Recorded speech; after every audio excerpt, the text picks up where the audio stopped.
Bismillahirrahmanirrahim. Assalamualaikum warahmatullahi wabarakatuh.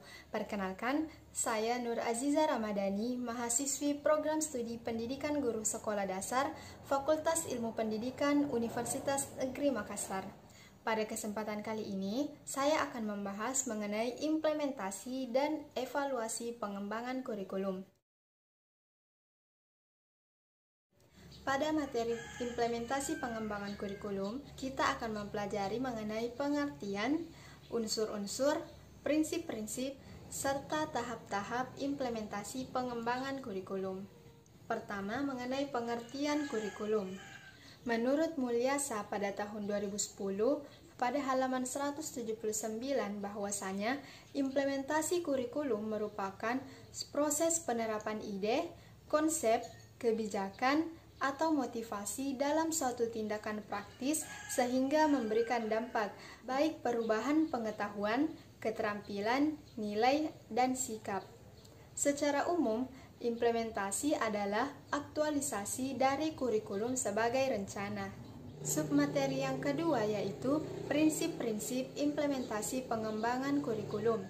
Menurut Hamalik, terdapat 4 prinsip implementasi pengembangan kurikulum. Yang pertama yaitu perolehan hak yang sama. Prinsip yang kedua yaitu berpusat pada peserta didik. Prinsip yang ketiga yaitu pendekatan dan kemitraan. Prinsip yang keempat yaitu kesatuan dalam kebijakan dan keberagaman dalam pelaksanaan. Submateri yang ketiga yaitu unsur-unsur implementasi pengembangan kurikulum. Dalam pengimplementasian pengembangan kurikulum terdapat 6 unsur, yaitu buku, pembelajaran, guru, siswa, standar kompetensi lulusan, serta penilaian.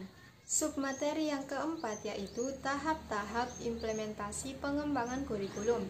Terdapat 3 tahap implementasi pengembangan kurikulum. Yang pertama yaitu pengembangan program yang mencakup program tahunan, program semester atau caturwulan, bulanan, mingguan, dan harian. Yang kedua yaitu pelaksanaan pembelajaran, dan yang ketiga yaitu evaluasi proses. Materi yang kedua yaitu evaluasi kurikulum. Pada materi kali ini terdapat 3 sub pembahasan.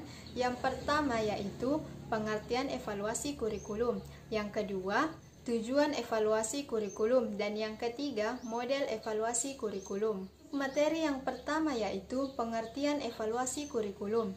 Evaluasi kurikulum merupakan suatu proses evaluasi terhadap kurikulum secara keseluruhan, baik yang bersifat makro atau dalam ruang lingkup yang luas maupun lingkup mikro dalam bentuk pembelajaran. Submateri yang kedua yaitu tujuan evaluasi kurikulum. Yang pertama, memberikan umpan balik untuk penyempurnaan ide, struktur, desain, dokumen, serta implementasi kurikulum. Yang kedua, menetapkan tingkat keberhasilan implementasi kurikulum yang mencakup strategi, proses belajar, serta hasil belajar. Yang ketiga, menentukan dampak kurikulum terhadap masyarakat dan bangsa. Dan yang keempat yaitu menentukan akuntabilitas kurikulum. Submateri yang ketiga yaitu model evaluasi kurikulum. Model evaluasi kurikulum ada 3 jenis, yaitu model kualitatif, model kuantitatif, dan model ekonomi. Itulah materi yang dapat saya sampaikan. Saya berharap apa yang saya sampaikan dapat bermanfaat bagi kalian yang menonton video ini. See you soon in the next video. Terima kasih. Wassalamualaikum warahmatullahi wabarakatuh.